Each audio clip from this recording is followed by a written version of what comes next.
Recording has started. Okay. So a very good morning to all present in this virtual lecture. On behalf of the Department of English, Vijaygarh Jyotish Ray College, I, Dr. Shati Rai Chaudhuri, welcome you all. We are blessed to have our respected principal ma'am, Dr. Rajyoshri Nyogi, with us, whose presence has always been an inspiration and it's a constant source of encouragement. She always encourages us. She always keeps on motivating us to do such extra academic activities or programs which might enrich the students. And as a part of that, we often organize different programs, different students lectures, invited lectures and all, but those usually happen offline when eminent resource persons, they come and speak to our students directly. But in this COVID situation, we know that facing an offline meeting or a face-to-face meeting is a challenging job nowadays.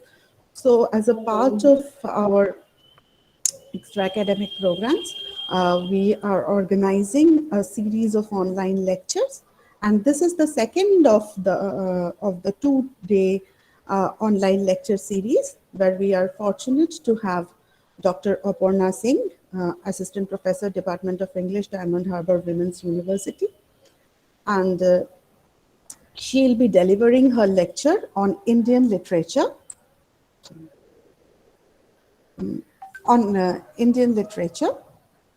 And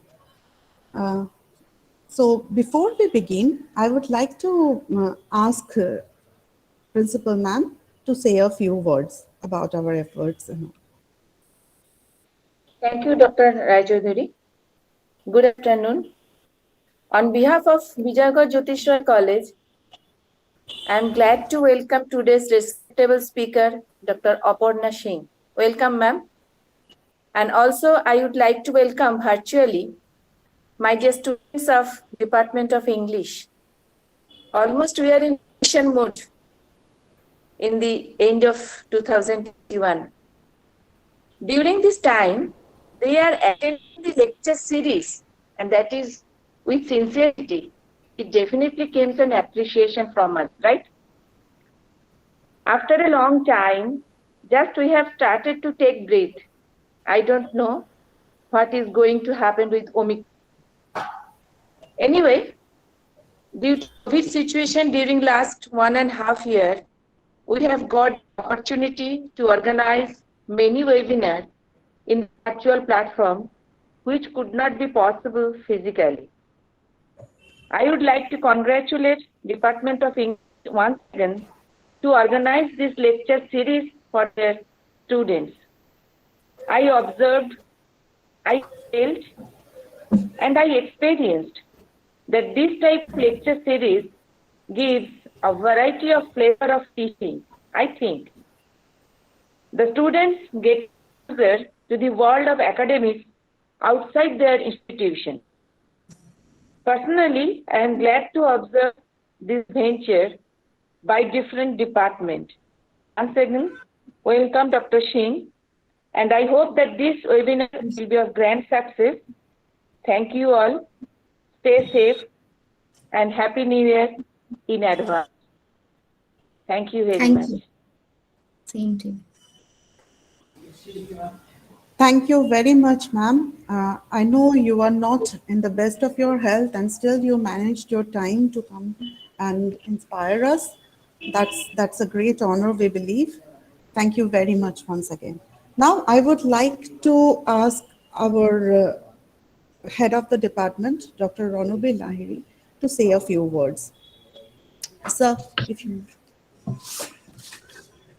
Most welcome, Professor Aparna Singh, to the virtual platform in the Department of English, Vijaygarh Jyotish Ray College.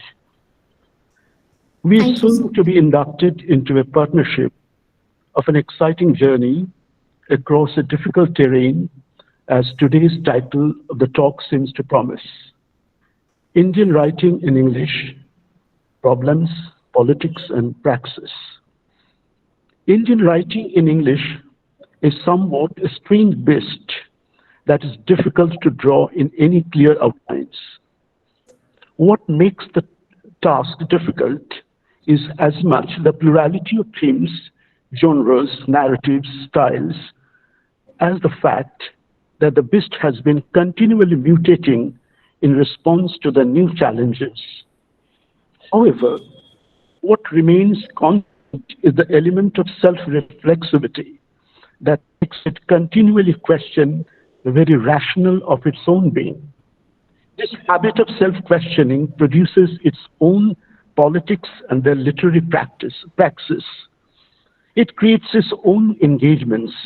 As a result, geographically dispersed Indian writers writing in English take up issues such as nationalism, communalism, diaspora, identity, subaltern representation, gender, migration, and the impact of globalization. This, in turn, confronts us with a number of questions. To what extent are the works of these writers driven by the dictates of the market? These writers, yes, and does a commercially driven media influence its critical commercial reception? And are there certain thematic concerns and representations which are deemed prize and attention worthy? And do these factors influence the critical reception of the writing? These questions, directed to the politics of production, representation, and reception of Indian writing in English, do in fact critically inflict and filter our response to it. And this makes us perpetually alive to how these writers enact and embody the new themes, theories, and skills in their works. Once again, let us welcome Professor Aparna Singh. Over to Shati. Thank you so much, sir, for this wonderful lecture, wonderful speech. And I think without making much ado, we can straight go to Aparna Di and her presentation. Thank you, Shati. It is indeed an honor and a privilege to be a part of this program, the series of invited special online lectures. And I must begin by thanking Principal Madam, Dr. Rajyashri Niyogi, for her really warm welcome, Departmental Head, Dr. Ronubir Lahiri, sir, and of course for also this, very all-encompassing introduction to what I would want to present today.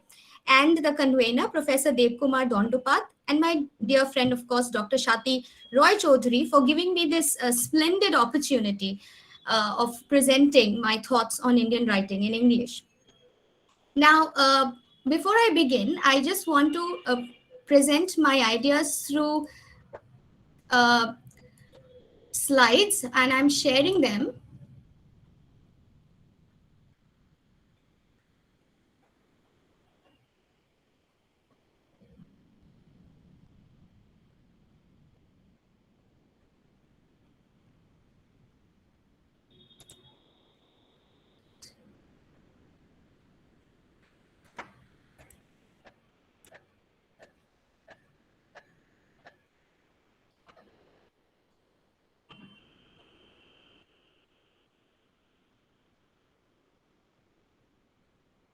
Is it visible? Yeah, ma'am. Yes, ma'am. Yeah, ma'am. Yes. Okay.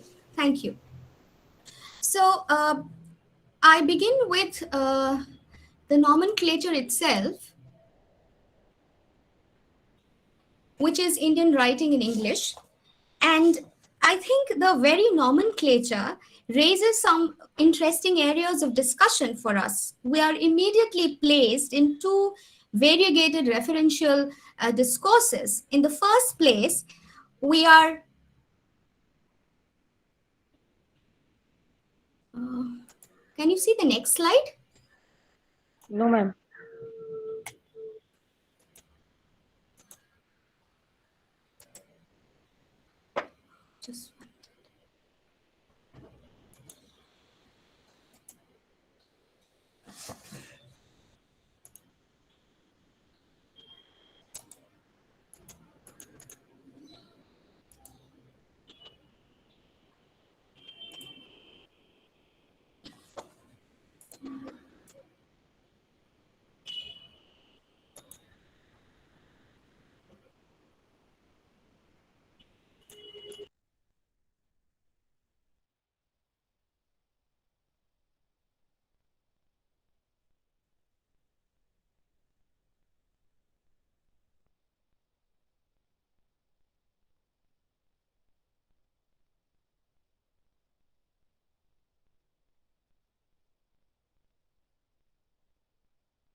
Just just wait. I think there's some problem.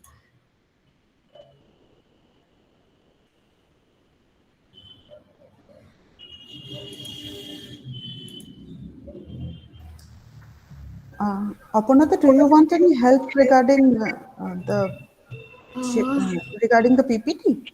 well, I cannot somehow, present the PPT. I don't know why this is happening, but there is some issue, it seems. You can send me the PPT and I can just share. Right. I'll just send you the PPT then. Okay. It will take some time, it seems. I'm so sorry for this. Um,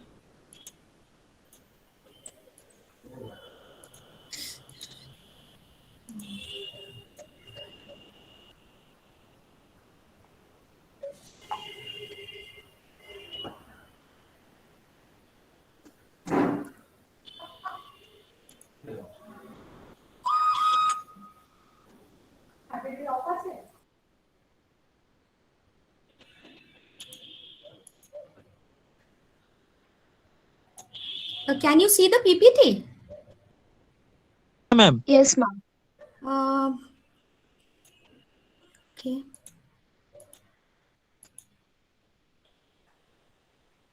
But why is it not coming to the next slide? Okay. Is it visible? Is the next PPT visible? Yes, ma'am. Yes, ma'am. Yes, ma'am. Okay. Thanks so much. Okay. Now, see, the very nomenclature, Indian writing in English, raises some interesting areas of discussion, as I said, for it immediately places us into variegated discourses. In the first place, we are reminded of our national identity, which is immediately available to us from the name itself, Indian writing in English, right? So this is a common trait in the naming of literatures, for example, African literature, Canadian literature, Australian literature. But the very idea of being an Indian itself is contentious and subject to heated debates. So, how does one define being an Indian? Incidentally, for the very dearth of a better vocabulary, we grudgingly settle for it. After all, writers as varied as Raja Rao and Shobha De, Niratsi Chaudhuri, Meena Kandasamy, they all fall within its discursive ambit. Now, it is the second part of the naming which is not in consonance with the naming of other literatures. For example, the delineation of the linguistic aspect, which is the language part of it, which becomes available to us. For example, Indian writing in English, right? So we become immediately aware of the fact that the literature is written in English. Now, this is, of course, it immediately foregrounds the idea that two discourses, the national discourse of the fact that the writers belong to a particular nationality, that is India and Indian, they are Indians, and the fact that they are writing in a particular language, that is the linguistic discourse, they share a problematic, if not an adversarial or conflictual relationship. Now, the Indian writer in English needs to justify his or her choice of the language that he or she chooses. And of course, we cannot forget the fact that Mulk Raj Anand famously sought Gandhi's permission before he wrote Untouchable. And of course, Gandhi said that yes, you can go ahead and write in any language that you want to. Now, Raja Rao's foreword to his novel Kantapura serves as an abiding guideline for many Indian authors in English. I will briefly take you through some of its salient aspects. The foreword, as it goes, the telling, and I'm quoting from the foreword itself, it says, the telling has not been easy. One has to convey in a language that is not one's own, the spirit that is one's own. One has to convey the various shades and omissions of a certain thought movement that looks maltreated in an alien language. I use the word alien, yet English is not really an alien language to us. It is the language of our intellectual makeup, like Sanskrit or Persian was before, but not of our emotional makeup. We are all instinctively bilingual, many of us, writing in our own language and in English. We cannot write like the English. We should not. We cannot write only as Indians. We have grown to look at the large world as part of us. Now, I think this foreword has become, a blueprint for many Indian writers writing in English. And one of the most important phrases of this foreword is, we cannot write like the English. We should not.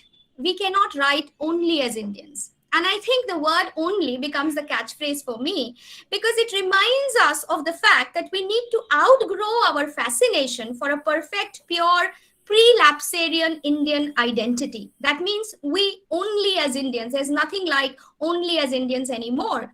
And we need to think ourselves afresh. We should be able to integrate our colonial identity with our pre-colonial selves.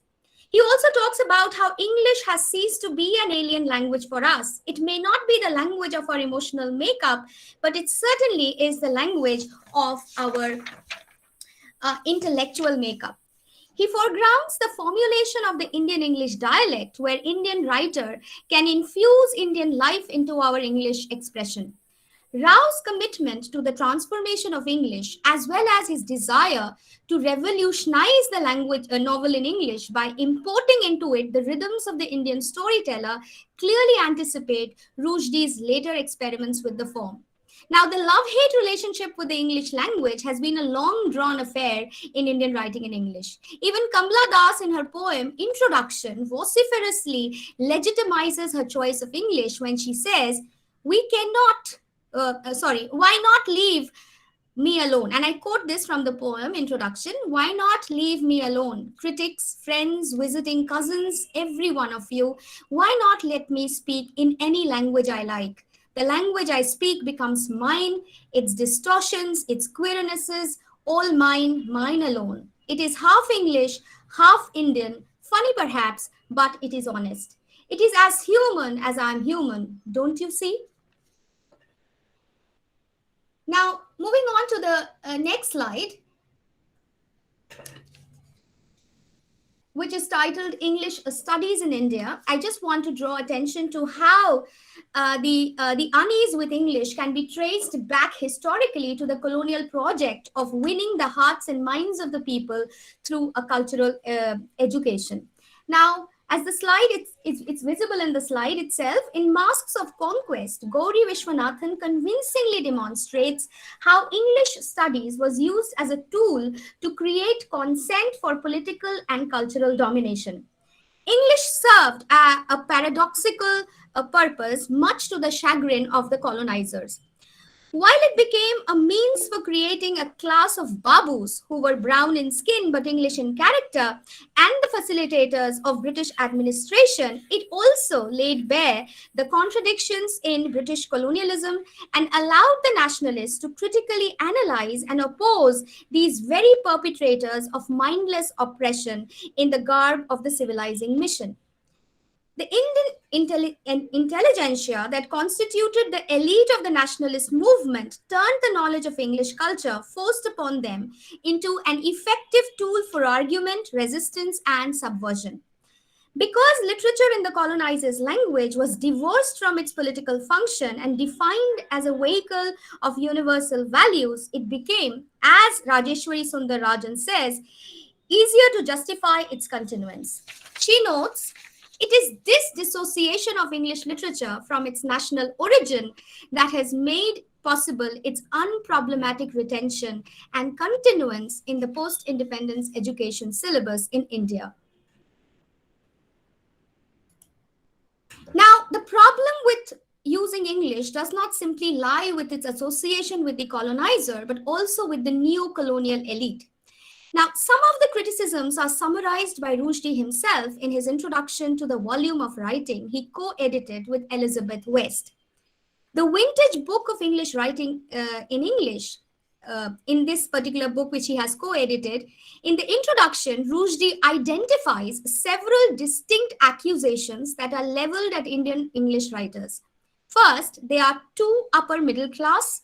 Second, they lack diversity in their choice of themes. Third, they possess inflated reputations on account of the international power of the English language and of the ability of Western critics and publishers to impose their cultural standards on the East. Fourth, they live in many cases outside India and so are deracinated to the point that their work lacks the spiritual dimension essential for a true understanding of the soul of India. And fifth, finally, they suffer from what Pankaj Mishra has called Rushdieitis, a condition, according to Mishra, that has claimed Rushdie himself in his works. Now, according to Tabish Khair, Indian writers suffer from the problem of mapping and dialogue. They also invariably suffer from the stigma of pretentiousness. Now, as the poet Agha Shahid Ali once said, we should not chutnify English. Chutnification of English is a word which has been popularized by Rushdie himself. We have to biryanize it, like a biryani, letting all flavors retain their distinct identities, even when seeping into each other to create a unique offering. Now, my next slide, which kind of, takes us forward from my previous slide, in a sense that it's a very difficult question which I address here. How do you define being an Indian? And it's of course not an easy question at all. Colonial rule having created a class of cultural and linguistic interpreters or translators, the question of Indianness was inflected with notions of nationalist loyalty and identity. Would what the African-American writer Du Bois called two-ness or double consciousness erase or limit one's Indianness because of the addition of an English or Western consciousness? Who should be classified as an Indian author? What criteria should be used for ascertaining that an author can be classified as Indian? Ethnicity, is it ethnicity? Is it the origin? Is it the citizenship, location, or language? I mean, all these are arbitrarily deployed as some of the criteria of inclusion, especially among Indian authors writing in English. In the early anthologies, for example, Ruth Prawar Jhabwala, born of Polish parents, educated in England, married to an Indian, living in and writing about India, is included among Indian writers by some critics like M.K. Naik, but excluded by others like Meenakshi Mukherjee. The justification for including Jhabwala would be that her subject is India and she then lived in India. But equally, she could be excluded on the grounds that she is not ethnically Indian, nor is she an Indian national. Similarly then, how does one classify Athiya Hossain or Kamala Markandeya? Both lived abroad, but were ethnically Indian, and the question of their being Indian has never been raised. Currently, the increased mobility of a large number of the new cosmopolitan group of writers who may be of Indian origin but who write from abroad, often spending half their lifetime in India and half abroad in various metropolitan locations, makes these categorizations of who is Indian even more problematic. Now, how is the Indian writer in English different from the Indian writer writing in regional languages? The Indian writer in English cannot be put in the same frame as the Indian writer who is writing in the regional languages, for the simple reason that the former, that is the writer in English, does not write with a full awareness of his readership. And this is, I think, what the Bishkher meant when he said that the problem of mapping and also a problem of readership. Who are you addressing your works to? So what does he or she do? He or she thus nebulously constructs a target audience as much as the subject matter with a potential pan-Indian appeal. The target audience and the subject matter elude the writers. They try to fill this gap by choosing certain broader themes and ideas so that they can reach out to a larger audience. The Indian writer who is writing in Bangla or Marathi or Tamil is, however, not assailed by similar worries. He or she can foray into culture specific aspects, very region specific aspects, and never does their choice of language come as a surprise for the reader. To the Indian context, in the Indian context, cultural heterogeneity is an unmistakable part of Indian culture. The cultures are differentiated along regional and linguistic lines.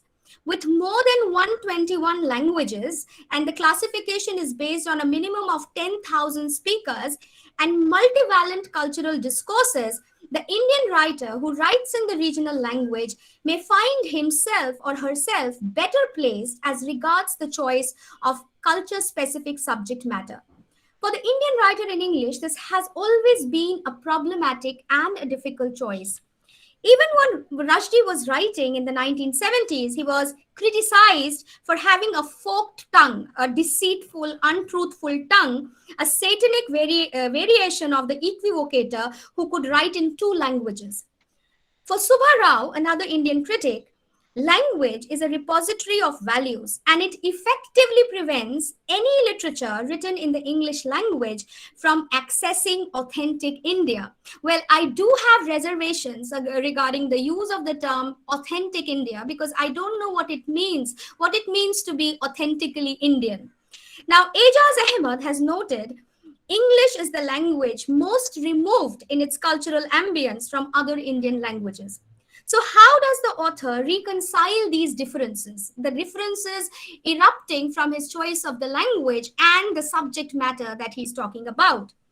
As readers, we can discern the formulation of certain stylistic and thematic terrains to make English appear less alien and more amenable to the Indian readers.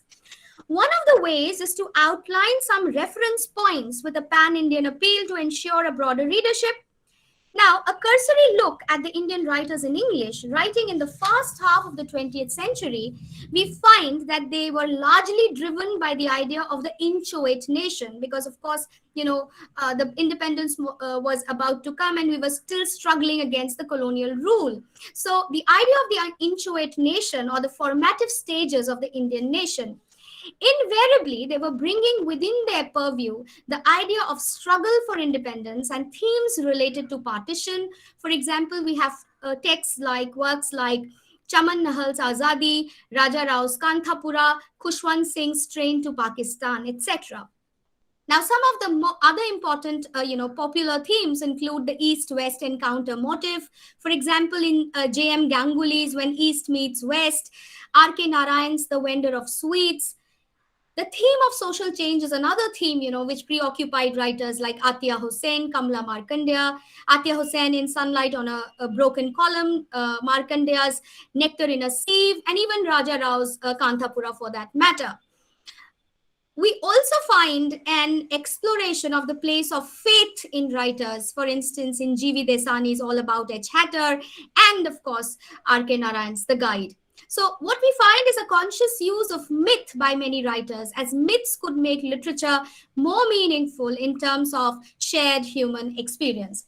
And this again, invariably takes me to my next slide, which is titled The Anxiety of Indianness.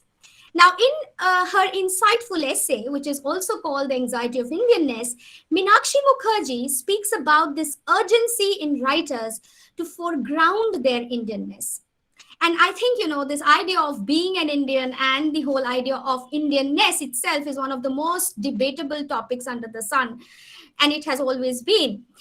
She sees an uneasy collusion between language and sensibility. I quote from that essay, English texts of India in the English text of India, there may be a greater pull towards a homogenization of reality, an essentializing of India, a certain flattening out of the complicated and conflicting contours, the ambiguous and shifting relations that exist between individuals and groups in a plural community.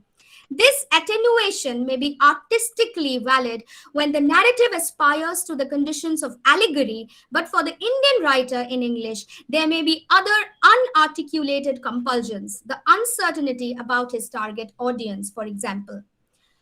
Some of the popular themes that we find in Raja Rao and Mulk Raj Anand majorly corroborates to this consciously cultivated idea of Indianness, a bulwark, a kind of a shield, you can say, so to speak, about charges of betraying the native language. The idea of myth and history was inextricably intertwined with these notions, and hence they formed a major chunk of what they were engaging with. And as you understand, language is never an innocent medium of expression. The moment we choose a particular language, we are immediately placing ourselves in a social and cultural context.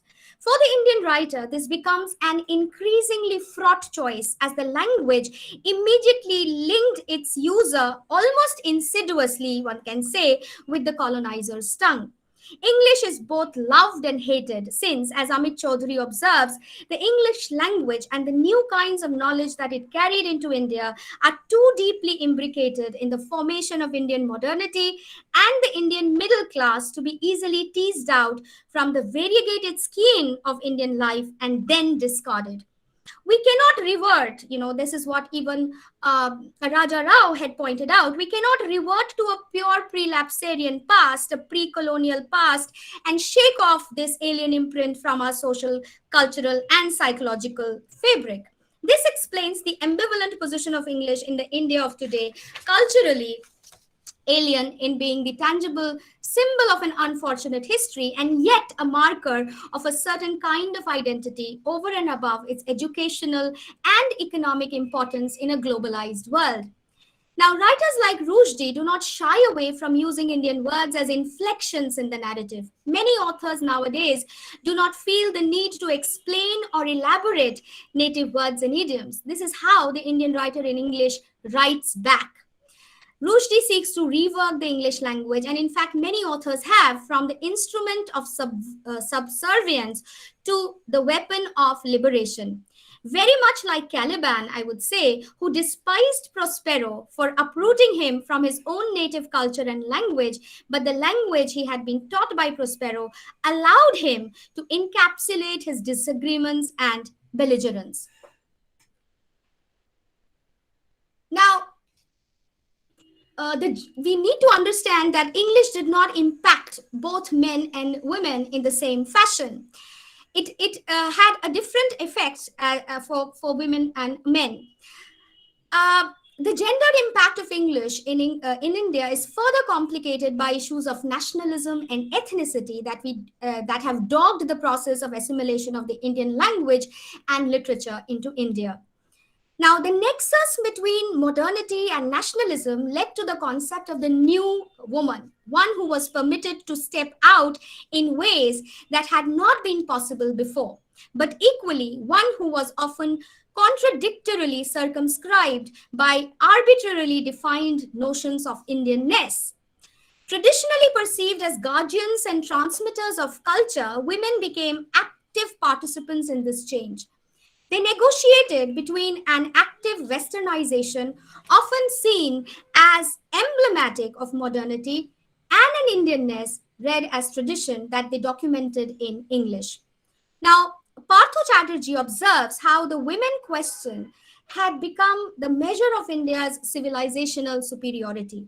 In his book, Nation and Its Fragments, Colonial and Post-Colonial Histories, Partho Chatterjee looks at the creative and powerful results of the nationalist imagination in Asia and Africa that are posited not on identity but on difference with the nationalism propagated by the West. Arguing that scholars have been mistaken in equating political nationalism with nationalism as such, He shows how anti-colonialist nationalists produce their own domain of sovereignty within colonial society well before beginning their political battle with the imperial power. These nationalists divided their culture into material and spiritual domains and staked an early claim to the spiritual sphere, represented by religion, caste, women, and the family and peasants. Now, examining the paradoxes involved with creating first a uniquely non-Western nation in the spiritual sphere and then a universalist nation state in the material sphere, the author, that is Partho Chatterjee, finds that the search for a post-colonial modernity is necessarily linked with past struggles against modernity. And in this context, I think Kumkum Sangari and Sudesh Ved have very pertinently noted that in their desire to help their women improve themselves and become companionate wives, the nationalists automatically turn to the morally ennobling texts of English culture. But these texts prove to be a double-edged sword. The English language, with its very expressive ideologies, gave women an unconventional set of tools with which to refashion themselves. Now, Sangari and Ved further observe, it is in this historical intersection that women begin to constitute themselves in journals, autobiographies, poems, narratives, and diaries, and to which we owe the formation of an Anglo-Indian literature. So, women and men, authors, both men and women as authors fashioned the modern Indian women protagonists who strove to balance tradition and modernity, the home and the world. For the novel writer, as Meenakshi Mukherjee points out, this was a twofold adventure, since both the English language and the novel form were new on the literary scene. The problem, she notes, however, was to reconcile two sets of values, one obtained by reading an alien culture and the other available in life. Leila, the young protagonist of Atia Hussein's partition novel Sunlight on a Broken Column, attributes her sense of rootlessness and painful conjunction to the chasm between her English education and an Indian lifestyle, creating a distance that leads to the anxiety about belonging and community. Now, the writers were grappling with the contradictory pulls of simultaneously upholding tradition as well as an openness for the so-called cultural modernity introduced by British culture and Western texts. So I think one of the major institutions which was brought under the scanner in this context was the institution of marriage and the role of women in retaining its sanctity. And this became a major challenge as the nationalists, as you can see, were divided between those who wished to reform gender ideology in India along Western lines and those who sought to revive a traditional culture, seeing women as emblems of indigenous religious and family traditions, more so because women were regarded as the symbolic bearers of the nation's collective identity. So women characters were hence either reduced to stereotypical Indianized iconic women, for example, in the lines of the Sati Savitri figures in Narayan's Dark Room or in The English Teacher, for example, or as radically subversive figures like Rosie and Daisy, again in Narayan's The Guide and the Painter of Science, respectively. So women authors, as you will see, as in the during independence or even just post-independence, they did not flourish till a decade after independence. And we do not have really a very well-known Indian novelist, except Kamala Markand, who was also writing post-independence. Her works became popular after independence. So novelists, I'm speaking particularly about novelists here, till a decade after independence, and one finds it difficult to trace the immediate impact of this foreign infiltration in their works prior to political independence. So coming to the next slide, which is called Women and Language, Meenakshi Mukherjee criticizes such authors as Kamala Markandeya and Nayantara Sehgal's writing style as flat and confining. She notes their style has a smooth, uniform ease of English, expensively acquired at public schools in India and private schools abroad. It is a highly readable English, and it seems to control their choice of themes. instead of what would be more desirable, the theme determining the language. Malashri Lal, on the other hand, reads the simple, if not simplistic, linear narrative patterns and the blandness of the language as a deliberate strategy for saying the unsayable. She argues that women's writing in English is deliberately simple on the surface because that is the only way the cries of agonized displacement can find space in writing. She sees the tension between a surface placidity and a strenuous subtext as almost formulaic in women's writing, its repetition in various texts convincing her that it is a deliberate ploy. In reading novelists like Shashi Deshpande or Anita Desai, it behoves one to read against the grain and to look out for the quietude that masks their often radical messages. Language may open the space to address taboo subjects by creating a space or a distance from the regional language home communities. The lack of a regional base freed into Indian English literature from the norms of particular literary traditions, thus makes experimentations easier. And I think this becomes even more applicable for Indian women authors. Now I will shift my focus to on the Indian novel in English and attempt to unravel the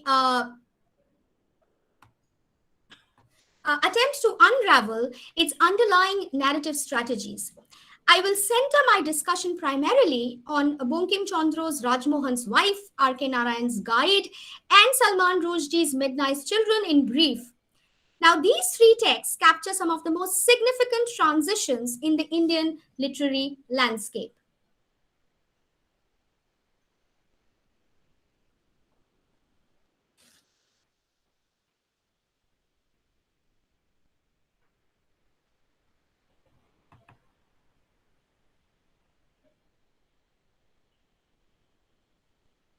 Right.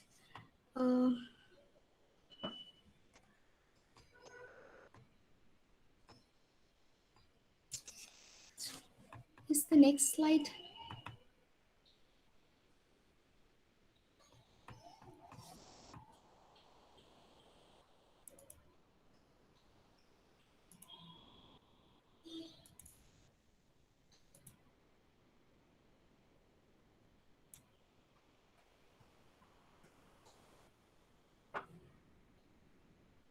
Just pardon me a little. Yeah. Fine. So, Indian writing English began with Bankim Chandra's Rajmohan's Wife, which came out in a series in 1864. It was a path-breaking text in more than one way. Not only did it usher new paradigms in Indian writing by its very choice of a foreign language, it was quite an outlier for the manner in which it explored conjugal relations and transgressive aspects in conjugality in an uninhibited manner. The text, however, as Mukherjee rightly points out, is governed by the sacrosanct paradigms of socially sanctioned behavior, especially as displayed by Matangini's final submission to the socially defined norms of matrimony. Significantly, Bankim Chandra's tryst with English was short-lived, limited as it was to just one novel in English. The reasons for this abrupt termination of his engagement with the language are not fully unfathomable. For the Indian writer in English, as I have already mentioned, the choice of English was not bereft of social, cultural, and political underpinnings. It was never an easy choice to make. He inhabits that uncertain cultural zone of many cultures into one that do not mix. The country was under colonial rule and English was seen as the colonizer's language. One clearly witnesses the politics behind the text's depiction of the English culture and the Indian religious symbols in the narrative. In the Bangla text, we can clearly see an unequivocal anathema for the colonizer. The Britishers are seen as adversaries and there are no fault lines to prove otherwise. In Rajmohan's Wife, the reference to English culture is appreciative and applauding. Could this be an attempt to appease the English reader? Because, of course, Bankim Chandra knew it very well that the readership would be mostly the English reader. So was it an attempt to appease the English reader who was clearly envisaged while the text was being serialized? There is a reference to goddess Durga as a crab-like figure, which strikes a discord in the native reader as completely unconventional and countercultural, conspicuously absent in the Bangla texts. Now, for a writer like R.K. Narayan, who has been called the most apolitical writer of the triumvirate, comprising of Mulk Raj Anand, Raja Rao, and R.K. Narayan himself, we can easily tease out notions of the nation and mythical explorations in his work. In fact, we can draw an interesting parallel between his trajectory of work and the narrative of the Indian nation in a broader framework. If we consider his works in phases of development, we can divide them largely into the pre-independence and the post-independence works. A look at the pre-independence novels like Swami and Friends, published in 1935, Bachelor of Arts, 1937, and The English Teacher, 1945, it becomes evident that most of the characters are sattvic in nature. Now, sattvic characters would mean, pure and who are basically good at heart. As we move into the post-independence narratives, for example, Mr. Sampath, we find an increase in the Rajsik and the Tamsik characters. The Rajsik and Tamsik would be materialistic, characters, and Tamsik would be, driven by all kinds of vices. So we also find quite a few failed fathers like Jagan in Vendor of Sweets or Margaya, for example, in The Financial Expert. These all came after independence. The Financial Expert was published in 1952 and the Vendor of Sweets was published in 1967. Now, taken as a collective whole, they unfailingly depict the gradually failing moral fabric of Indian society. Now, in a seminal text like Guide, published in 1958, he unapologetically subverts the canonical idea of the nation by letting Raju revisit the past as a tour guide in his own quirky and nonchalant manner. Not only does he play with historical facts, he also does it without any qualms. This, of course, can be seen as a precedent to Rushdie's irreverence for the national and historical meta-narratives in Midnight's Children. I would like to dwell in some detail on Guide as a post-colonial novel here. Narayan's plot traces the transition from the rural to the urban, the pre-modern to the modern nation. The changing dynamics of the Indian nation forms the underlying structure of the narrative. The fact that in this changed India, a Devdasi's daughter may acquire a MA degree, may even get to marry a learned scholar, may be requested to perform at college functions, may live in a grand house in Malgudi's prosperous new extension area, and be feted by the wealthy and powerful. So what we find is Bharatnatyam's new avatar was a cultural icon, so no one would question her private life. This new Malgudi has no place for persons like Raju's parents anymore. Raju's mother goes back to her remote village while Raju and Rosie thrive in Malgudi's new extension. While Narayan delineates in detail the slow build-up of Raju's new role, his vacillations, his interior monologues, and his fears, and the approaching famine that parches the land, shrivels the cattle, and begins to kill humans, he also traces the network of bureaucracy, grapevine, and media. The novel outlines the complex weave of persons and situations, of social structures, of beliefs and credulity, of rural superstition and urban curiosity, of the nature of news and how they coalesce. He brings that often discordant intersections of the private and the public realms of the Indian nation in his narrative domain. Even in the continual reincarnations of Raju as the travel guide or Rosie's impresario and finally the saint, Narayan is tracing the transformation that the nation itself is undergoing. The very ironical lens that has been craftily deployed to scrutinize the very idea of sainthood enforced in the case of Raju is a significant comment on the nation's reformulation. For the post-colonial writer, here I use the term post-colonial with a hyphen to show the historical transition and that the Indian nation underwent after colonialism. Nation was in its fledgling stage. till we had attained political independence from British rule, writers were more or less sure of what they were writing about. The political, social, and cultural backdrop of the Indian nation in the throes of struggle against colonialism formed a blueprint, as it were, for many of these writers. However, the very gaining of independence brought in a stasis in Indian writing in English. Stasis would mean, a certain gap, because after 1947, in fact, after 1950s onwards, we do not find any great work, because we do find a plethora of works being contributed to this line of writing till independence. But suddenly after 1947, 1950, till I think the publication of Rushdie's Midnight Children, there is a certain gap, a certain stalling, as it were, in Indian writing in English. The writers were either completely disgruntled with the new state of affairs or completely withdrew from creative engagements with this new nation they were finding difficult to come to terms with. It was gapingly short of the Indian nation they were finding, they had envisioned initially. The 2 to 3 decades of post-independence was conspicuously silent on the creative front as far as the Indian novel in English was concerned.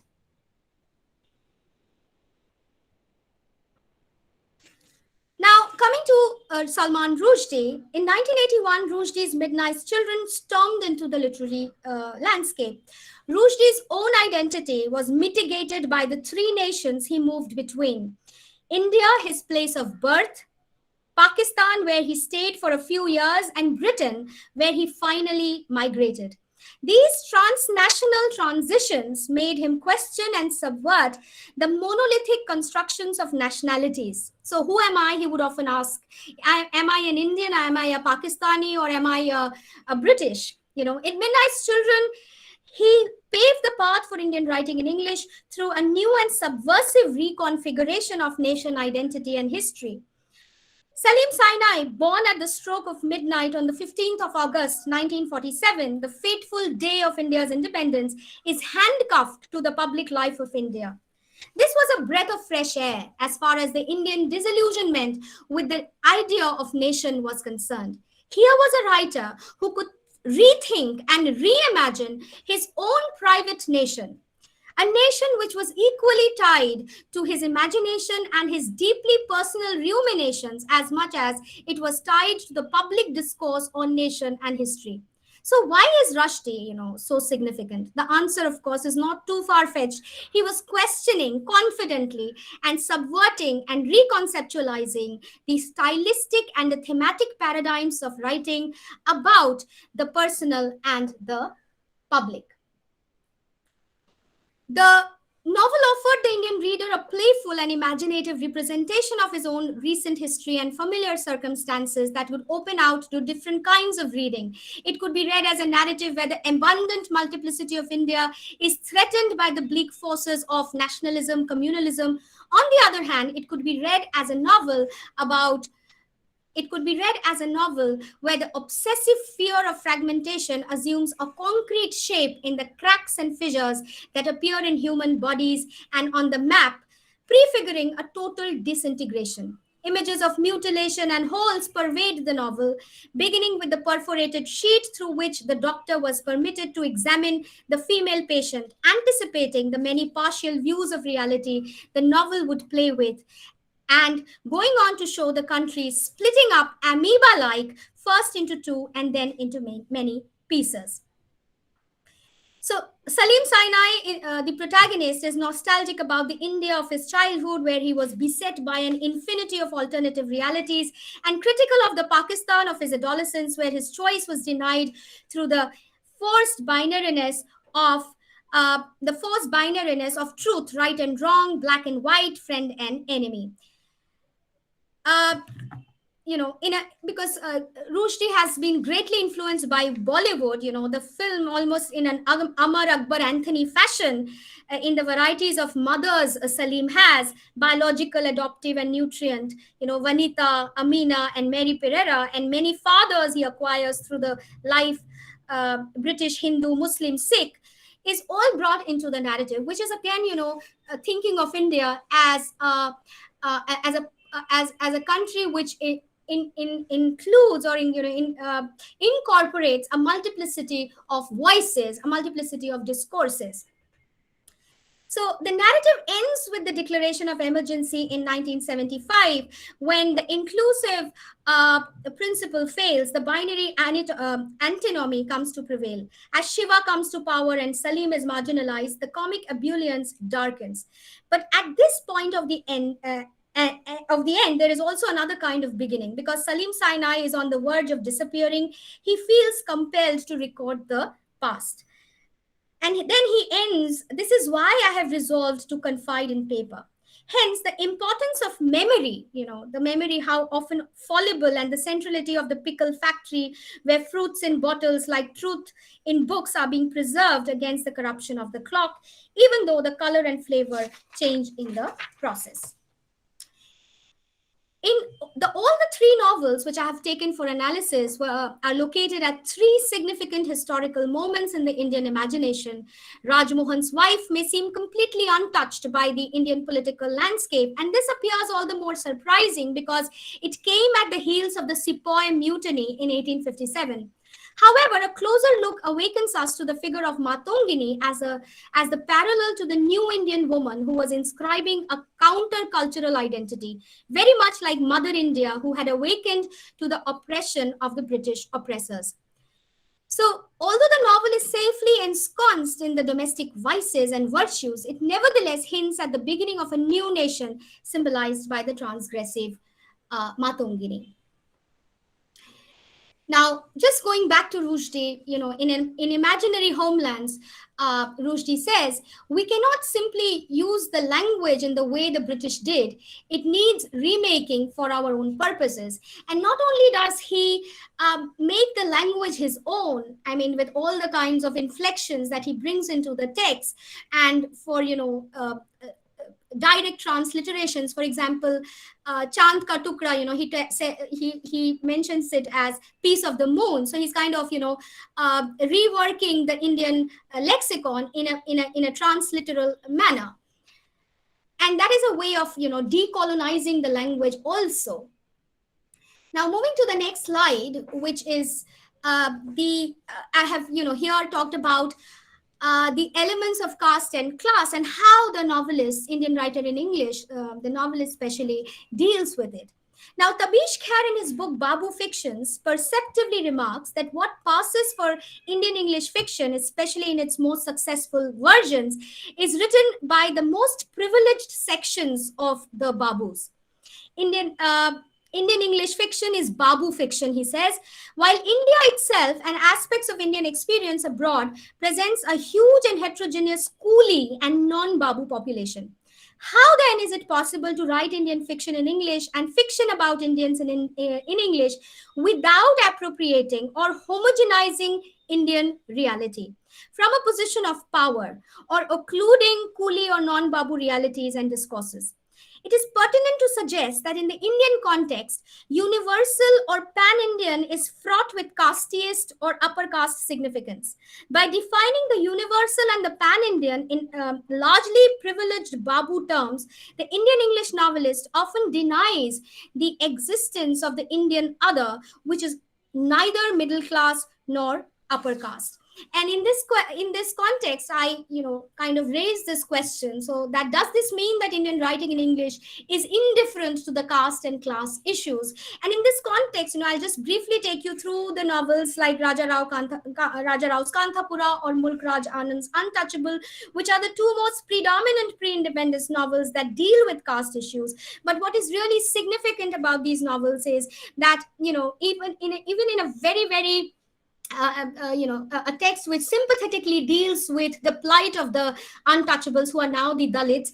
Anand's gaze is patronizing to a large extent, and we find that for a character like Bakha, he's always shown as an individual character. He's never integrated with his community, the untouchable community, and that is why many Dalit authors have found the text to be not adequately, it's not adequately talking about, or it's not addressing the concerns adequately of the untouchable community. Similarly, if you look at a text like Kantapura, I think the fact that the Murti, when he he goes to the Pariya quarters, he kind of comes back from the Pariya quarters, and he wants to purify himself by taking a dip in the Ganges, or kind of cleansing himself with Ganga water, which there is no attempt by Rao to elide this, to kind of shove it under the carpet, or to kind of show that there is no embarrassment on the part of Rao to show that this should not be done, or the author or the main character or the narrator should not be doing this. Rather, there is an uninhibited display of the discrimination, which probably is very much there in the subconscious of the writer, right? So there are no qualms about it. There are no inhibitions about it. So despite the fact that caste was being addressed in these texts, probably there is an unconscious, subconscious realization that the writers themselves belong to the high caste, the upper caste, and the engagement is not as earnest as it should have been. So moving to the next slide, one can trace the trajectory of the alternative hero. In this context, I want to talk about some of the post-colonial novels also. For example, you have post-colonial in the sense that, novels published after independence. For example, Arundhati Roy's The God of Small Things, or Arvind Adiga's The White Tiger. They do engage with the idea of caste and class.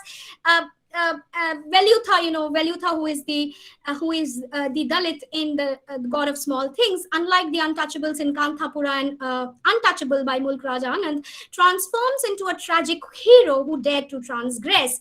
He unapologetically enters the forbidden territory of longing and love, challenging its founding rubrics. However, Velutha, the rebel, because we need to understand this, Velutha, the rebel, staggers into oblivion in the public space, while Velutha, the lover, remains permanently etched in our memories. Why is Velutha elusive, especially in the public domain? Does Roy consciously paint Velutha as an ineffectual rebel who is born to die? Is Velutha an ideal lover who dared to transgress? Roy's predilection for the oppressed, partially represented by Velutha, underlines the narrative strategy in The God of Small Things. The uniqueness of Velutha alienates him from the rest, and to some extent dilutes the representative concerns found in narratives by Dalit writers, where the agent or victim binaries are thrown into question. So, one can trace the trajectory of the alternative hero from Raju in Narayan's The Guide, Salim Sinai in Rushdie's Midnight's Children, to Balaram, in Adiga's The White Tiger, where it reaches a heightened culmination in terms of moral ambiguity. All the three heroes or anti-heroes are tied to the national fabric of post-independent India. The Guide questions post-independence academic nation building. Midnight's Children dismantles the utopian projections of post-colonial India. The White Tiger radicalizes it. In The White Tiger, wherein I move in my next slide,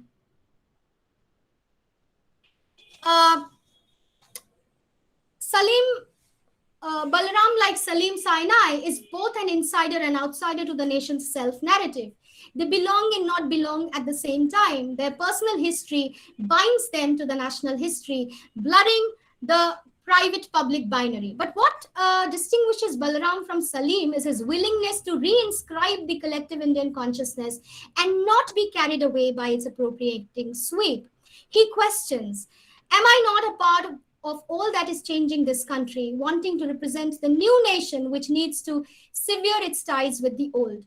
Moreover, he readily and rather unthinkingly aligns himself with everything that the new stands for or needs to reconstruct itself as. The White Tiger engages in the project of nation building through the subaltern Balaram. The desire to be an active participant subverts the long-standing power structures. Balaram graduates from a self-directed individual to a representative figure who wishes to voice the nation's collective disregard for high class and caste hegemony. Adiga departs from the earlier narratives, for example, Kanthapura, untouchable, and the god of small things, by making Balaram a master of his destiny.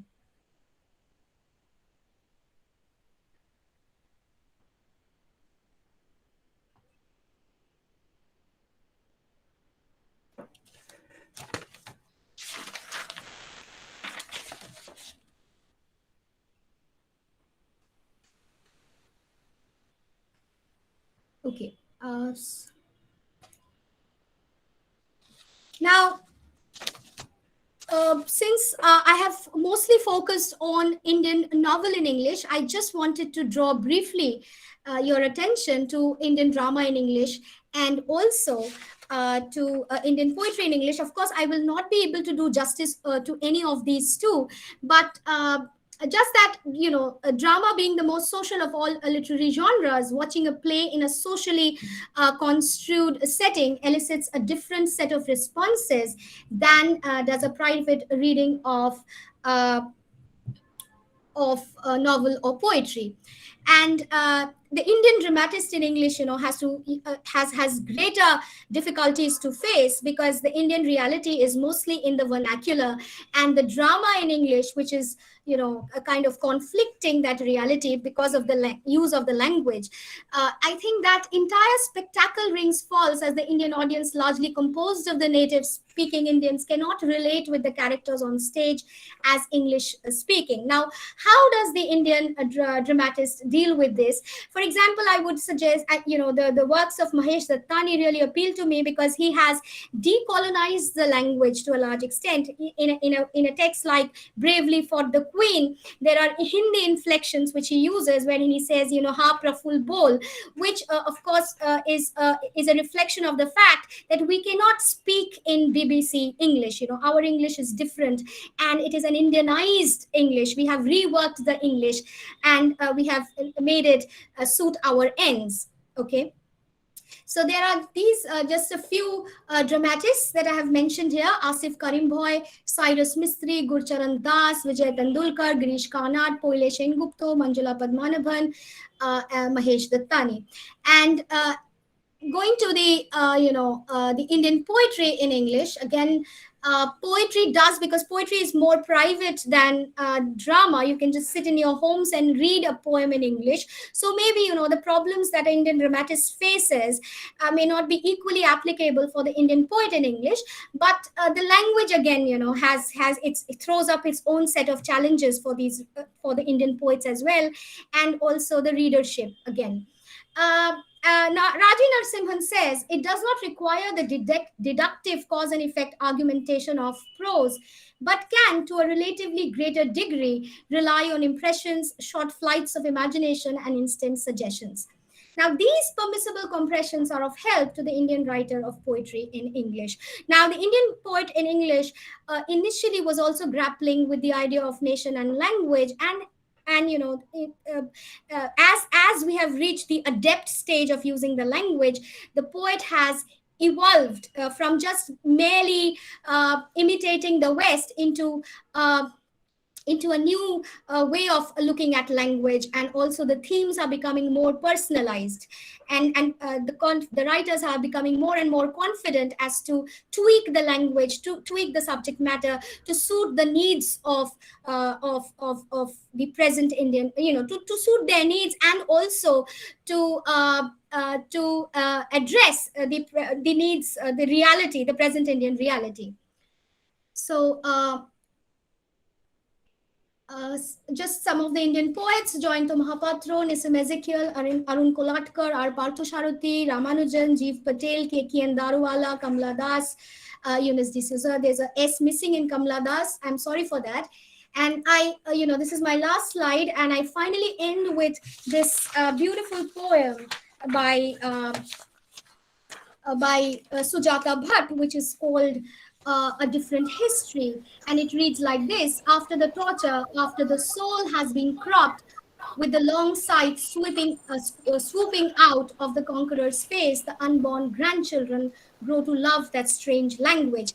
Now, This offers the apparently pragmatic argument that if we are to regard violence as inhering in language, then all languages would become untenable and we would resort to silence. Which language, she asks, has not been the oppressor's tongue? Since the answer is clearly none, so far as Bhatt is concerned, we must allow that language is recuperable, that is, that after the torture, after the soul has been cropped, with the long sight swooping out of the conqueror's face, the unborn grandchildren grow to love that strange long language. And of course, we cannot ignore that English is a language that remains strange even after it has been loved. Um, Finally, thank you for patiently listening my through this whole lecture, and thank you so much. Over to Swati now, please. Thank you. Okay. Thank you, Aparna Di. Thank you so much for this extensive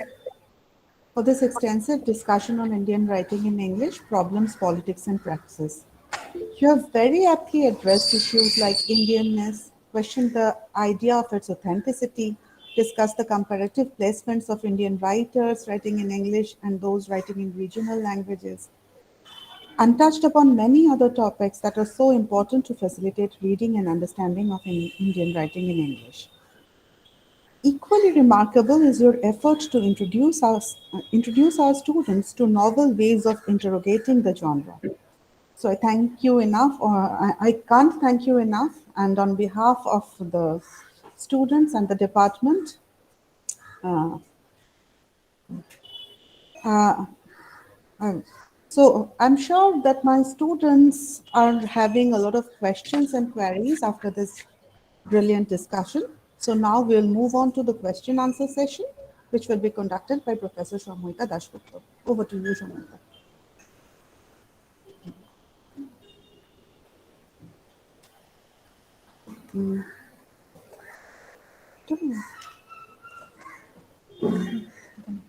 Thank you, Shakidi.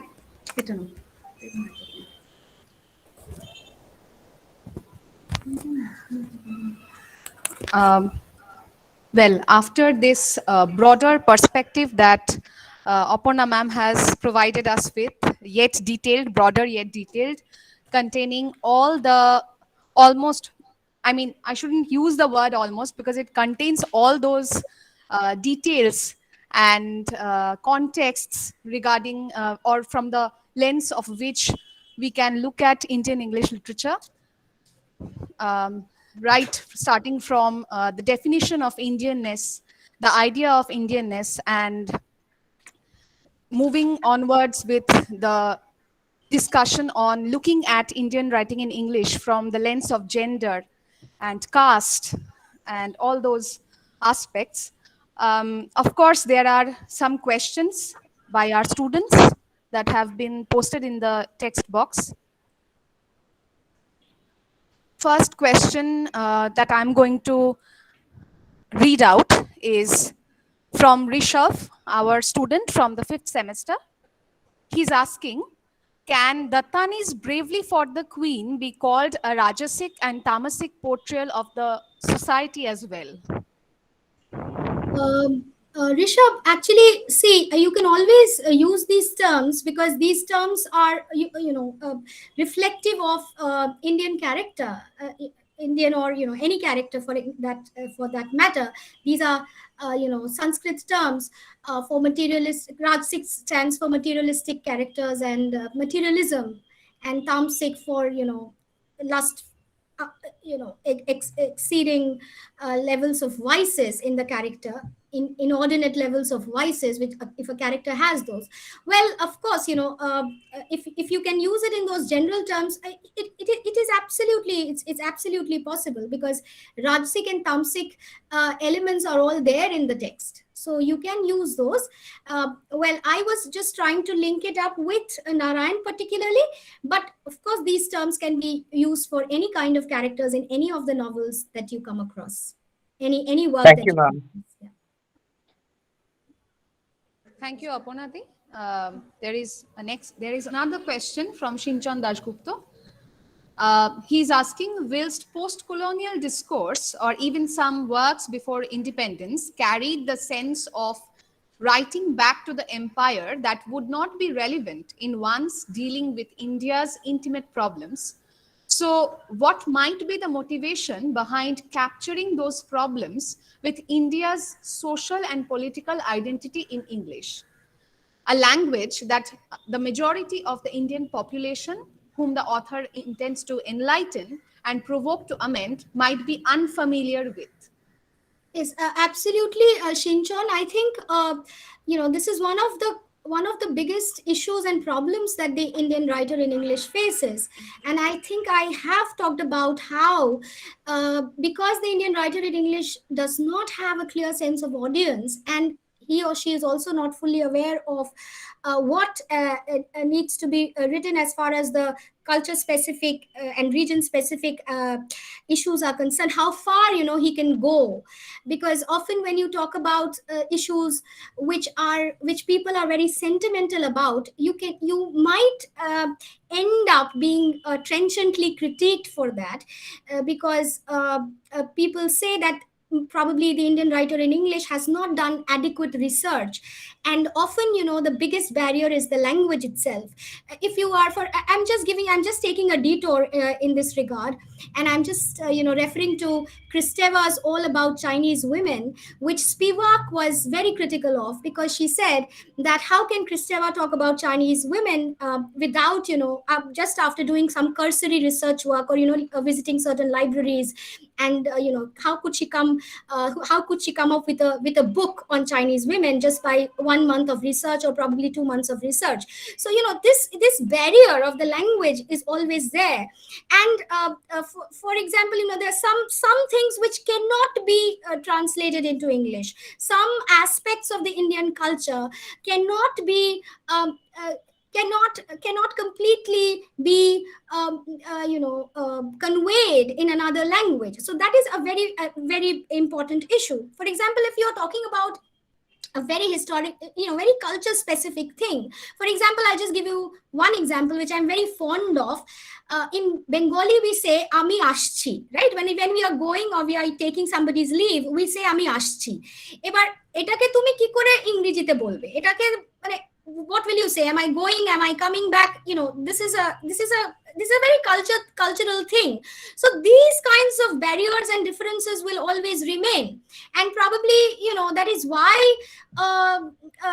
many writers have not forayed into very culture specific and region specific issues. They have always drawn that barrier very consciously. They have done that very consciously, and that is why I said that there are certain themes which the Indian writer in English generally deals with, because they have a pan-Indian appeal, and people will probably not question them on those areas. For example, partition or independence movement, or myths about which they write, etc. I don't know whether I have addressed Shinchon's query or not, but this is what I could actually. Yes, Aparna, there was another part question to his question, that was he was asking if this language is used merely to portray a sincere image of India to the West. Absolutely. This is again, a very subjective question, because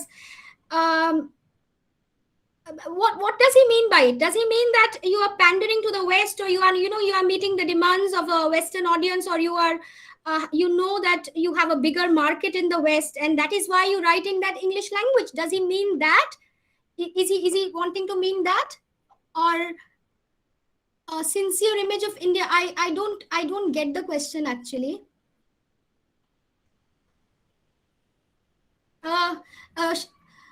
Well, unmute yourself, please, Shomoita. Yes, sorry. Probably he's wondering that since there are many whom the author knows, who might be unfamiliar with this language, yet the author is using this language in spite of all these difficulties. So is it because the author wants to... I get it. So the author knows, that everybody will not be able to read the book. And let me give you an example of Mahesh Dattani. Mahesh Dattani says, and this is from one of his interviews, that he says it that, I'm writing for a niche audience. I know that this is the class of people who will go and watch my plays, and that is why he is envisaging his works in a particular way.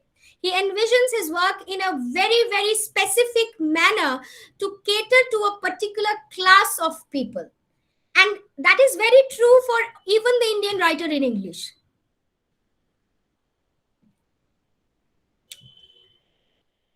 So I think that is he knows that some people will not be able to read the text. Which is very true. I think he has got his answer. Shinchon, if you have, please let me know. He's written here something to highlight the issues. He has asking, yes. Yes. To highlight the issues relevant to India in a manner only an Indian would be able to. Yeah, of course, because he or she is a part of the Indian sensibility. Again, that is also being contested. That many people have a very peripheral idea of India. They live most of their life abroad. They are probably not aware of the grassroots reality of India, and yet they talk about India. So this is allegation which many critics have leveled against many Indian writers, especially Ejaz Ahmed, Arjun Appadurai. They have talked, and for example, for a writer like Arundhati Roy, or even for a writer like Salman Rushdie. So they have been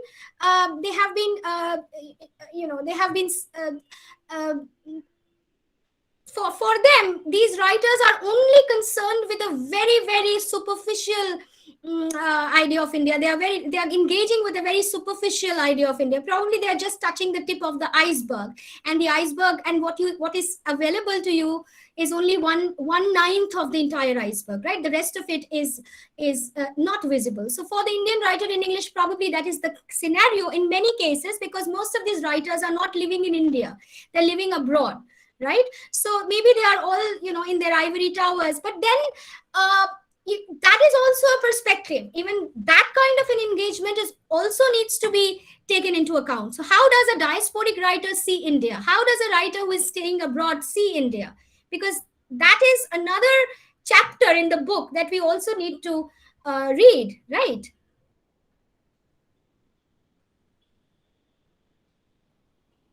Shamoita, please unmute yourself, please. Thank you, Aparna-di. Yeah. I think Shinchon has got his answer. Yes, I'm sure he has got his answer. No, it's written it there, so I know. Okay. There is another question by Deepanita Roy Chaudhuri. Yeah. She's asking, the writers belonging to the higher strata of the society who wrote about the downtrodden Indians tried their best to portray their plight, putting themselves in the shoes of the Dalits. So will it not be unjust to denounce them, claiming that they are incapable of showing the lives of lower caste people? Isn't the purpose of literature to emulate those that are outside the poet or the author's self? For example, J.K. Rowling wasn't a literature wizard, since still she could showcase the and tribulations of an 11-year-old boy. Right. I think that is a very, very good question, Deepanita, and this has been a big debate, because Dalit writers have felt that lived experience is very important. And of course, if you are not a Dalit, then in no way can you understand the problems and the reality of living a Dalit's life. It's impossible almost to make that crossover. But again, I have to say that there are very sincere efforts to talk about Dalit life, to talk about the caste issues in texts like Arundhati Roy, or even, as I said, class issues like Arvind Adiga. But texts like Untouchable and Raja Rao's Kanthapura have been brought under the scanner. And I have studied them in this way, because you see, in a text like Kanthapura, for example, when I mentioned about Murthy, coming back from the Pariah quarters and wanting to cleanse himself immediately. So the fact that he has probably become impure because he stepped into the Pariah quarters, I think that is, and there is no effort on the author's part to camouflage that. So the caste distinctions are very much there. Although the text is about integrating the Dalits, the untouchables, the pariahs within this whole scheme of nationalist movement, right? But then the discriminations and the differences exist. And what is really interesting for me is that Raja Rao makes no attempt to hide those things. He's very, very upfront about it, right? So of course he's talking about that, and I think there is an honesty in that as well. So he does not make any false claims that he is talking about caste, or he is stepping into Dalits shoes and he's representing Dalits. He's not making those false claims. In Untouchables by Mulk Anand, we do get the voice of Bakha. But again, many Dalits have seen this as a text which is very patronizing. Which is, look, Bakha is a very, very individualized character. He does not engage with his own community, and he kind of is in awe of the upper caste and the British as well. So there is always that sense of inferiority complex in Bakha, and he never wants to get over that, it seems. So these are the things which you will not find in Dalit writings. There is a sense of pride in being a Dalit, which you do not find in a text like Untouchable. And for the Dalits, and that doesn't mean that I wouldn't say that kind of bars the non-Dalit for actually talking about the Dalits from talking about the Dalits, because you have this very important point which has been raised by many non-Dalit activists as well, who are engaged very actively with Dalits. They say that if as a non-Dalit I kind of wash my hands of Dalit experiences or Dalit reality, and I say that, see, I am a non-Dalit, you are a Dalit, I cannot talk about you, then what happens? The Dalits will be left all to themselves, and they will not be able to talk about themselves at all. So, you need to take that imaginative leap as well. So the insider-outsider dynamics does remain. It's not that, all the outsiders can immediately make that crossover and kind of enter into another reality. It's not easy, let me tell you. It's absolutely not easy. But I would not say it is impossible. It is very much possible, So for the Dalits, the lived reality, the experience of living like a Dalit is very, very, you can live like a Dalit for a day, but you will still be a non-Dalit, you will still belong to the Savarna class. Once you are out of that reality, you will come back to your own reality, which is again very different. So living a Dalit's life is not possible for a non-Dalit. So that is what the Dalits are talking about. Of course, the imaginative leap, it can be taken, and Sharmila Rege is absolutely saying that we cannot just say that, okay, you are a non-Dalit, I am a Dalit, I will not talk about you. You live in your life, I live my life. But yes, that crossover is, of course, required and desirable, but how much is it possible is a question. Shobai parbe na. Of course, some can do it, but Dalits are, of course, they have their own reservations regarding that. That's what the Dalits are talking of. Lived experience er kono substitute nei. That is what the Dalits are saying.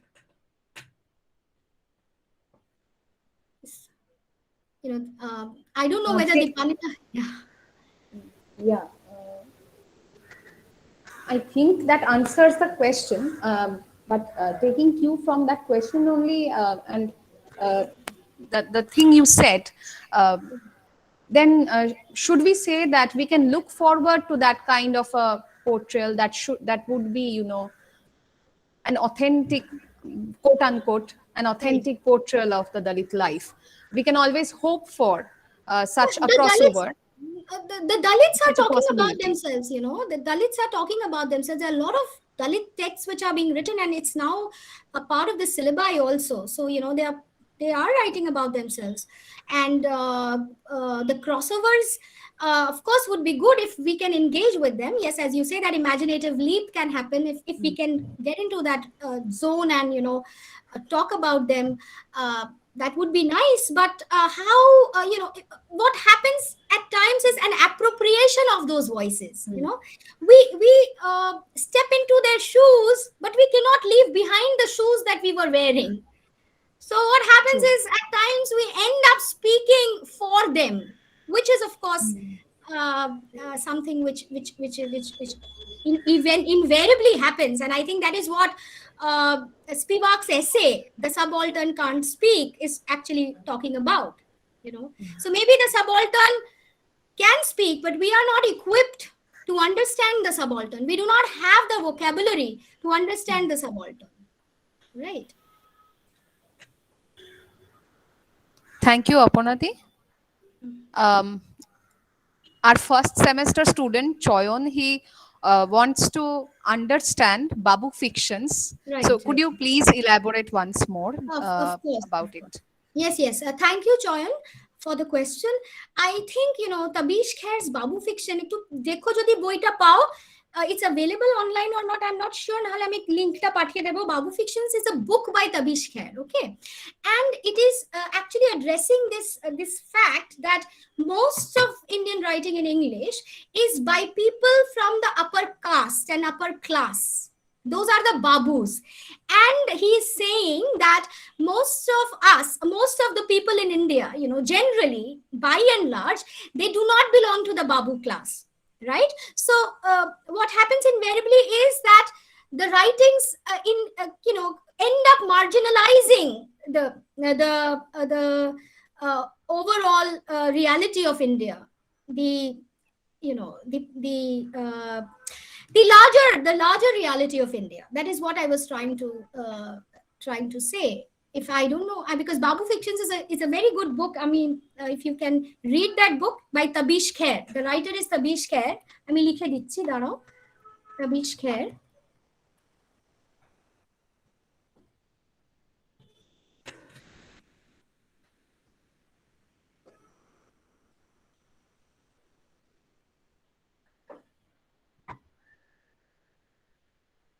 Right?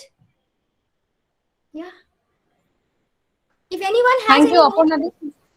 কারোর কোনো প্রশ্ন থাকলে বলো. If anybody has any questions. If you have any more questions, you can post it in the chat box.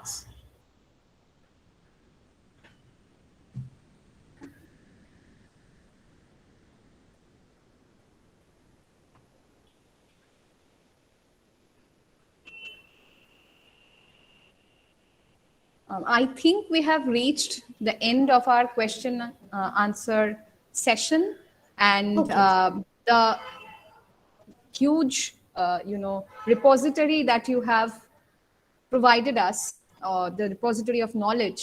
I think the students are still engaged into ruminating on them and contemplating upon them, because now they have a lot of responsibility to go over all those details and think once more after this enriching session on Indian English literature. So after extending you my thanks, I would ask Devkumar sir, Professor Devkumar Dandopad, to please extend the vote of thanks for the speaker. And for the students and everyone who is listening to this, there is another notice. Please fill up the feedback form. That is the feedback form link which has been posted in the chat box. Please click on that and fill up the feedback form. Okay. Thank you, everyone. Thank you, Aparna Di. Over to Devkumar sir. Thank you.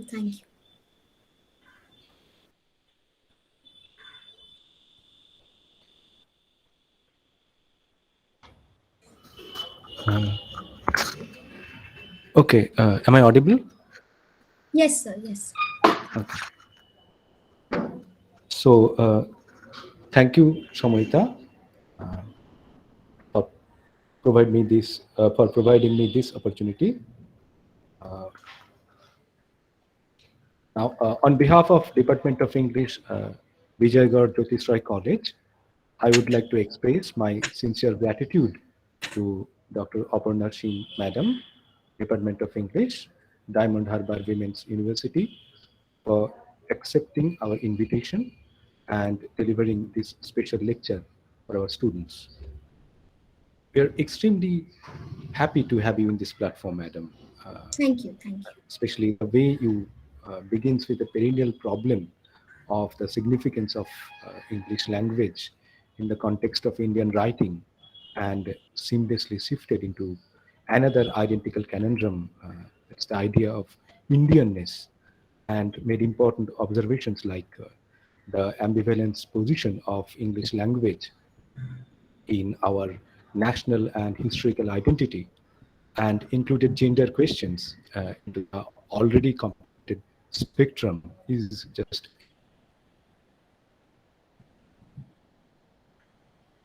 excellent. And it brilliantly foregrounds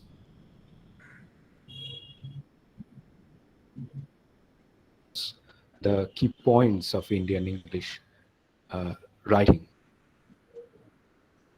limit of caste and class, and made some remarkable observations regarding Indian English drama and Indian English poetry as well.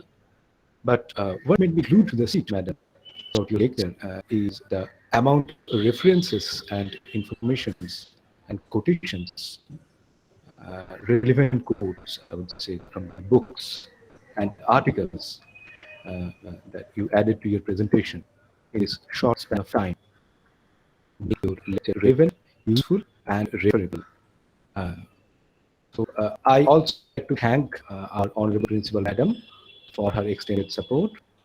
And I do not want to miss this opportunity to acknowledge the congenial and cooperative presence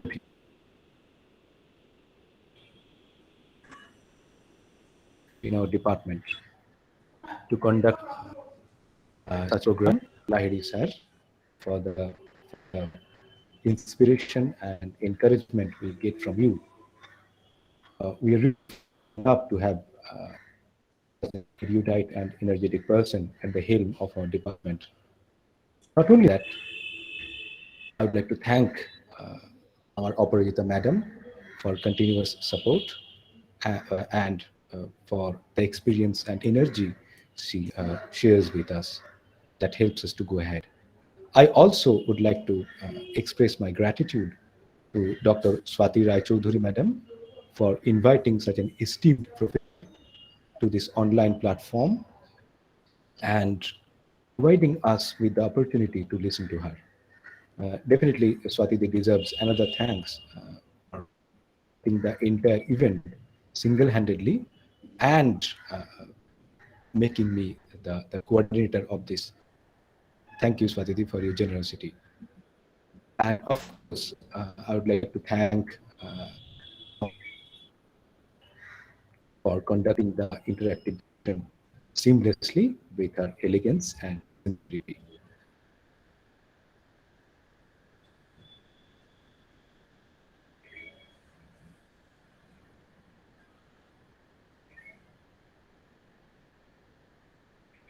And last, I think there is an error. There is a network issue happening.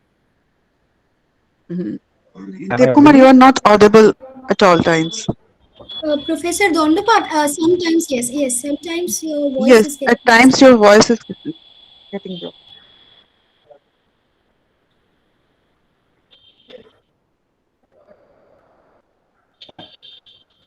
Am I audible?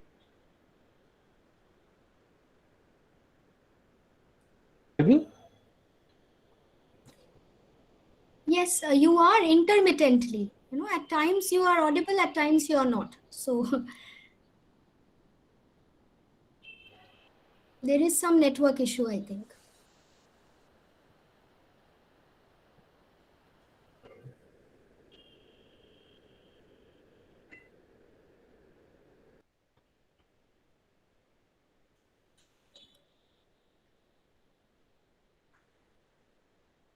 আমারটা থেকে use করো কেন আমার হেডফোনটা use করো ওই ঠিক আছে এবার আচ্ছা আপনার এটা খুলে দিন হ্যাঁ এনো আমি ক্যামেরাটা অফ করে দিয়েছি হ্যাঁ এটা ক্যামেরাটা অন করে দিই না না না অন করে দিই না ক্যামেরাটা আর ক্যামেরা অন করতে হবে না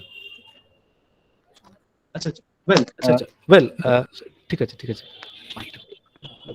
শুনে well Am I audible? Yes, you are. Thank you. Thank you. So Definitely I would like to thank all the students So our virtual co-participants our virtual for co-participants, your inclusive your interventions inquisitive and interventions cooperations and that made cooperations this session that made this session interactive and productive. interactive Swati, and please productive mute as well. yourself.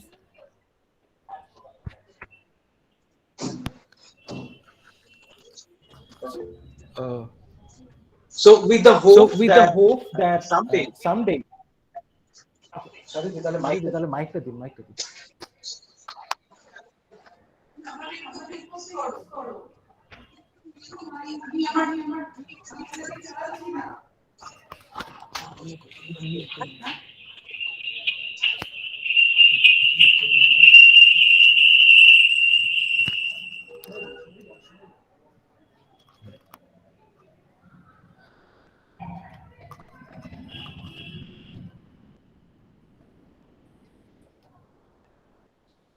So with the hopes that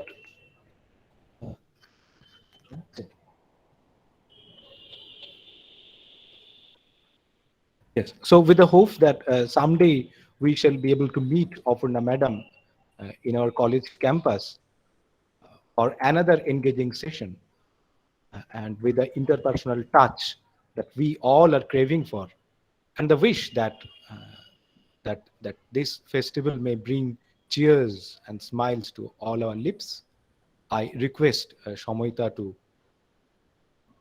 for today and continue the conversation in another platforms. Thank you. Thank you so much, Professor Dondapak. That was really kind of you. Thank you.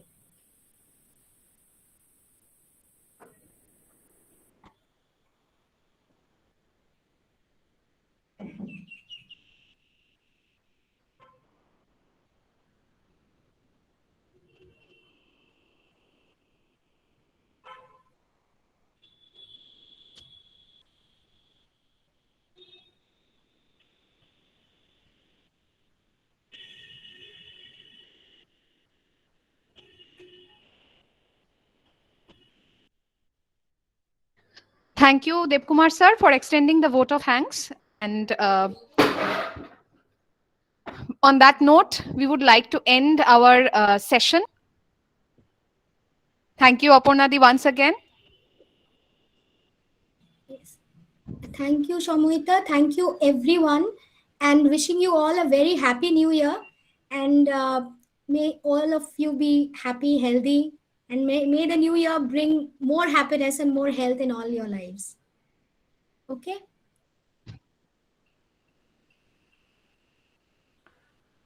Thank you, Aparna for your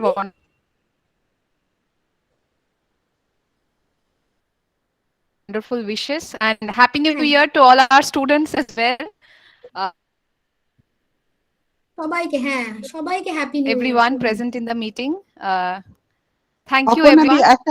একটা request, তোমার পিপিটিটা যদি যে পিপিটিটা তোমরা তৈরি করেছো ওটা যদি একটু আমাদেরকে সেন্ড করে দাও, দেন ওটা আমাদের আমি পাঠিয়ে দিচ্ছি, বুঝলি সাথে, আমি পাঠিয়ে দিচ্ছি। আসলে আমার না লাস্ট মিনিটও চেঞ্জেস ছিল বলে আমি তোকে আর পাঠাতে পারলাম না, আর একটু একটু চেঞ্জ করছিলাম বারবারই। এইটা হয়ে গেছে ফাইনাল, ঠিক আছে, ঠিক আছে, okay okay, thank you so much, okay, bye bye, bye everyone. Thank you, ma'am. Thank you, ma'am. Thank you, ma'am. Thank you.